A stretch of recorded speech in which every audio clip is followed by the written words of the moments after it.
Sveiki visi, čia yra Radijo žinios, aš Emilija Smitriūtė bei mano kolegė Ula Ilevičiūtė. Ir tai yra pirmoji laida šiais metais. Su nauju nusiteikimu, naujais tikslais vėl kimbame į darbus. Mūsų gimnazijos mokiniai dažnai garsina jos vardą įvairiuose pasaulio kampeliuose. Ir štai mūsų gimnazistas Emilis Kaziukėnas buvo išvykęs į tarptautinę astronomijos olimpiadą vykusią tolimoje Indijoje. Kokius įspūdžius tau paliko Indijoje vykusi tarptautinė astronomijos olimpiada? Na, iš tikrųjų įspūdžių buvo įvairiausių. Iš tikrųjų pati Indija tikrai paliko tokį neišdildomą įspūdį, nes viskas buvo absoliučiai taip, kaip tikėjusi, pilna visokių karvių, žmonių visur pilna, gatvėse vyksta chaosas. Net mašinos signalus naudoja skirtingus, todėl buvo labai tiesiog keista važiuoti. Na, pati olimpiada tai vyko taip įdomiai, iš tikrųjų pritrūko 10 taškų iki bronzos medalio, todėl šiek tiek esu nusivylęs savimi, bet dar galėsiu ten vykti 2 kartus, todėl manau viskas yra gerai. O gal yra kas tave labiausiai nustebino? Na taip, iš tikrųjų labiausiai mane nustebino važiavimas tuk-tuku, tai yra toksai dviračio ir mašinos hybridas, kuriame nėra nei durų, nei langų. Tiesiog važiuoji visiškai gatvėje ir gali bet kuriuo momentu iškristi. Nors sutilpome tik 3 į jį, matėme, kad į tokią priemonę sutilpa net 10 minutų. Žeimių mokykloje daugiafunkcinėme centre vyko rajono 5–10 klasių mokinių kalėdinio eglutės žaisliukų konkursas Kūryba iš mano rankų. Mūsų 2C, 2D ir 2E klasių gimnazistės sukūrė 10 originalių dekoracijų. 8–10 klasių mokinių grupėje pirmąją vietą laimėjo 2C klasės mokinė Gabija Radomanskaitė. Technologijų mokytojai Rasai Matutieniai įteikta padėka už mokinių puikų pasirodymą konkursuose. Sveikiname! Penktadienį pasibaigus biologijos olimpiadai buvę Lietuvos tarptautinės gamtos mokslo olimpiados nugalėtojai ir prizininkai Vilniaus universiteto gamtos mokslo fakulteto studentai raliečiams demonstravo chemijos eksperimentus. Studentai pasivadinę oranžiniais savanoriaudami demonstruoja bandymus mokyklose ir propaguoja gamtinius mokslus.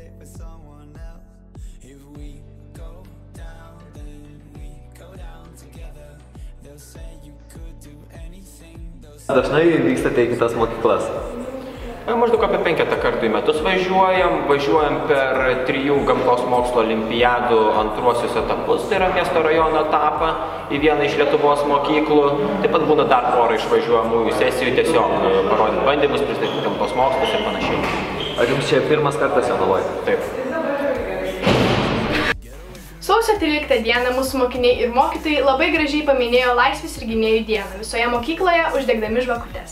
Pakalbinkime mokytojus ir mokinius apie šią ypatingą dieną.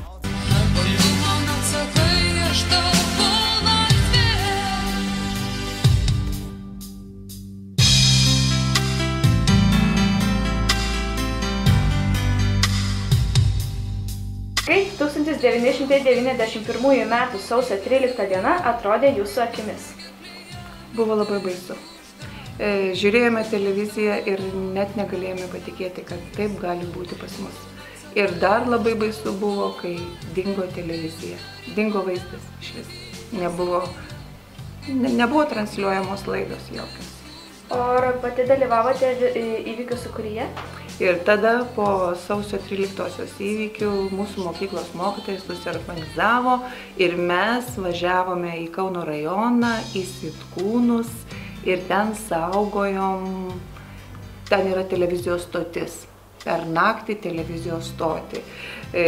Na, buvo tokia labai draugiška atmosfera, ten buvo arbatų, daug sumuštinių, bet niekas ten nieko nepuolė, viskas buvo gerai, bet išbūti visą naktį lauke, žiemą, na, buvo sudėtinga. Ar laikai save patriotę ir jei pasikartotų panašus įvykiai kaip sausio 13 diena, ar ryžtumeisi gelbėti tėvynės? Taip, manau, kad esu tikra patriotė ir jei tai pasikartotų, tikrai ryžčiausi. 91 m. sausio 13 diena atrodė jūsų akimis? Tai iš tikrųjų buvo neeilinė diena. Panašiai galbūt kaip ir šiandieną, buvo balta, daug sniego, buvo šalta. Bet iš tikrųjų tai kalbant apie žmonės ir apie save, tai turbūt vyravo susikaupimas, nerimas, įtampa, žmonių geranoriškumas, bendravimas, susitelkimas ir žinojimas, ko mes siekiame. Pasiekėme Lietuvos laisvės ir nepriklausomybės. O ar dalyvavote įvykių sūkuryje?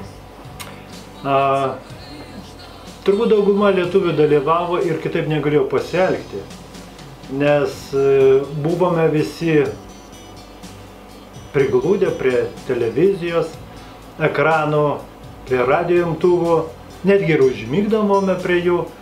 Ir mūsų mokytojai ir mes kartu su šeima, palikę savo mažus vaikus, vykome į radijo stotį Sitkūnus. Prabuvom visą naktį ir iš tikrųjų tai, ką mes pamatėme, žmonių bendravimą, geranoriškumą, vaišingumą, iš kažkur atsirasdavo karšta arbata, bandelės, cepelinai, ta gera nuotaika ir mes už tą laisvę ir nepriklausomybę kovojame įvairiomis formomis. Vilniuje turbūt krauju, o mes tai daugiausiai dainomis, nors ir buvo ašarų. Kokia pirmoji mintis kyla išgirdus datą sausio 13 diena? Tai visų pirma, man asocijuojasi su laisve, išgyvenimais ir pasiaukojimu. Ar laikai save patriotė? Taip laikau. O jei pasikartotų panašus įvykiai kaip sausio 13 diena, ar ryžtumėsi gelbėti tėvynės? Taip, mano manimu, dalyvaučiau, kadangi myliu aš šitą šalį, esu Lietuvos patriotė ir esu pasiryžusi kovoti dėl mūsų šalies laisvės. Kokia pirmoji mintis kyla išgirdus datą sausio 13 diena? Tankai, žudynės, bet kartu ir kova už laisvę. Taip pat apie šią įsimintiną dieną mintimis pasidalino filmo Kelias į nepriklausomybę, jonaviečių prisiminimai kūrėjai. Iš kur kilo filmo Kelias į nepriklausomybę, jonaviečių prisiminimai idėja? Taigi, iš tikrųjų, idėja buvo Žilvino, mes buvome tiesiog jos suburta komanda, kuri padėjo gyventi jo mintį. Na, bet cituodama Žilviną, aš galiu pasakyti, kad mes visi girdime daug nuogirdų, daug straipsnių skaitome apie to laikotarpio žmonių siekius, bet nepastebėtume žmonių, kurie yra aplink mus, kurie taip pat gyveno to laikotarpio, daug patyrė. Ir mes tiesiog norėjome juos išklausyti, sužinoti, ką jie patyrė to laikotarpio ir tai įamžinti ateities kartoms.